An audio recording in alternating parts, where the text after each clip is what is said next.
All right, guys, so the first part of this lesson is just sort of a vocabulary component. We're going to identify three terms that can occasionally come up in triangle proofs and that you should know in order to solve some algebraic equations to solve for things like angles and segments. So the first one of these terms is the term median.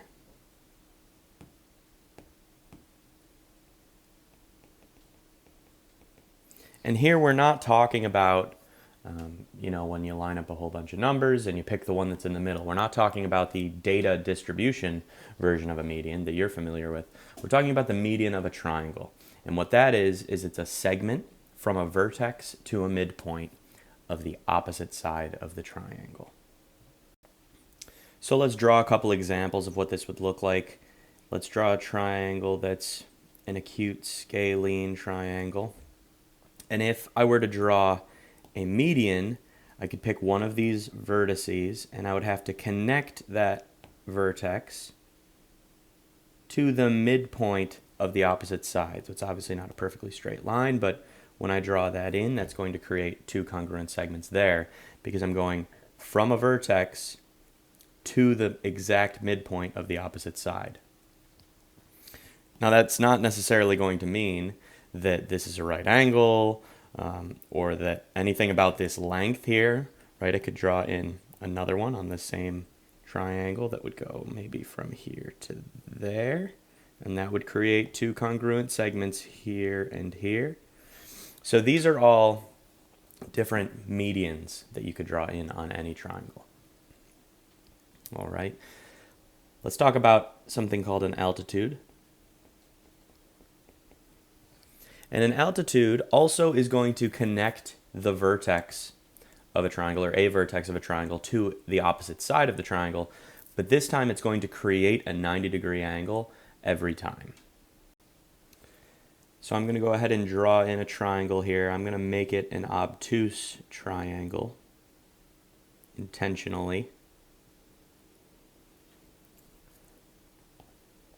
So if I were to draw an altitude of this triangle, right here, this might be a good example of an altitude, right there, because that's creating a 90-degree angle. It doesn't say anything about this length or this length. They could be completely different. This could be way shorter than that length. But the important thing is that it is creating a 90-degree angle where it intersects with that opposite side. Now, there are two other altitudes here that I could draw. So let me draw in another one, which would be here.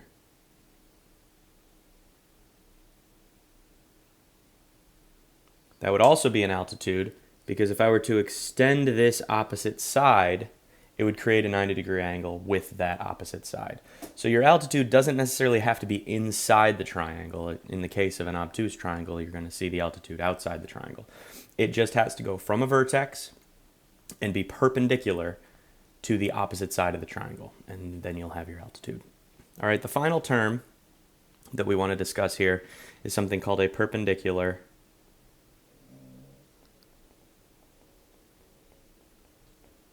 bisector. And here what we're talking about is sort of a combination of these previous two terms. Not only is it going to be perpendicular to the opposite side of the triangle or to one side of the triangle, like an altitude would be, but it's also going to bisect that side like a median would. The only difference here is that it doesn't necessarily have to connect to a vertex of that triangle. All right, so I'll go ahead and draw a triangle here. I'm going to make it intentionally sort of isosceles. And one example of a perpendicular bisector could be a line like this, as long as these two segments are the same length. That could be a perpendicular bisector, but I also could just have this here. That would also be a perpendicular bisector of that side over there. As long as it's creating a right angle and simultaneously is dividing that opposite side into two congruent segments, then it's a perpendicular bisector. So let's just investigate and identify where we see some of these elements in an actual diagram. So in this diagram, we're given that BC is extended through A. That means that this segment of the triangle continues in a perfectly straight line across in that direction. That's important because it tells us that this line doesn't bend at C at all. So I know that this is an extension of that side. CE is perpendicular to BD.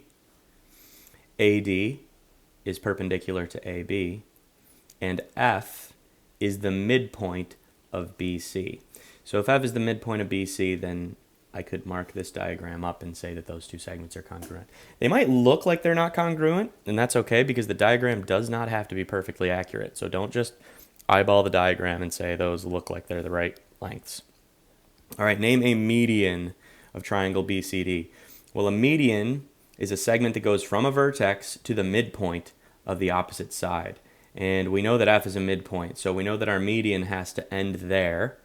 So that's going to mean that segment DF is a median because it does go from a vertex to the midpoint of the opposite side of the triangle. And then we have two altitudes, and an altitude is a segment from a vertex that is perpendicular to the opposite side. So again, we've got another segment coming down from the vertex. So we would say that DA is an altitude because it is creating a right angle with the extension of the opposite side of that triangle. But also that CE is doing the same thing because it's starting at vertex C and is perpendicular to the opposite side of the triangle. All right, there is a whole bunch of practice that goes along with this that deals with some algebraic solutions. And you are going to have to do that on Desmos to help practice and solidify your understanding of these terms of median, altitude, perpendicular bisector. But I'm going to finish this video doing a proof using one of these terms just so that you see how these can be wrapped into our everyday proofs. So we're looking at the first proof on the back of the notes. And again, I'm going to take a look at this thing and figure out what I know sort of before I even look at what I'm being asked to prove. I'm going to say, what are the things I'm given? What could I learn from that? And then I'll see if any of that information helps me prove the claim that they're asking me to prove. So LK is congruent to JK, which if I use the isosceles triangle theorem would allow me to say that those two angles are congruent. So that's something that might help me. All right, I can keep that in mind. And then the other thing that they've told me is that Km is a median to JL. If Km is a median, then that's going to mean that M is a midpoint of JL. Because of this, this has to be true. Because of this, these segments would have to be the same length and would have to be congruent to each other. And another thing that I would be able to say in a lot of situations, making a reflexive statement would be useful. So these are all the things that I would be able to claim just based on the two things that they gave me. And now let's take a look at what they actually want me to prove. They want me to prove that these two triangles are congruent. Surprise, surprise. All right, so let's go ahead and formalize this into our statements and our reasons. Now, if I'm going to prove that these two triangles are congruent, I need to plan out how I'm going to get that done. I actually have two options here. Based on the information that I'm able to gather, I could go with side angle side, or I could go with side side side. I can't assume this is a right angle because it's a median, not an altitude, so I'm not going to be able to use hypotenuse leg here. And I guess I'm just going to decide to go with side side side here. All right, so since we wrote down this already, I think the next thing that I'll say is that M is a median of JL.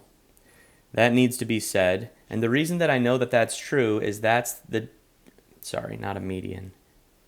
M is a midpoint.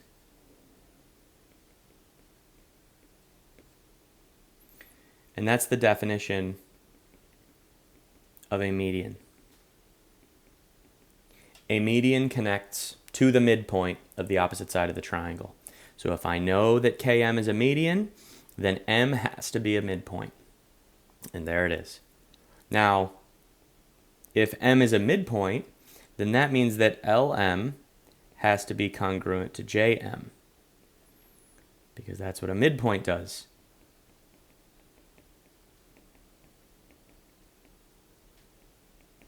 A midpoint creates two congruent parts. So that gives me these. Now I've decided I'm going to go for side, side, side. So my next statement here is going to be that KM is congruent to itself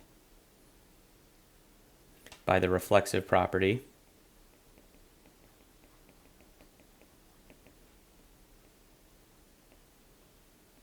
of congruence. And that gives me side, side, side. So finally I can say the triangle JKM is congruent to triangle LKM by the side, side, side congruence postulate.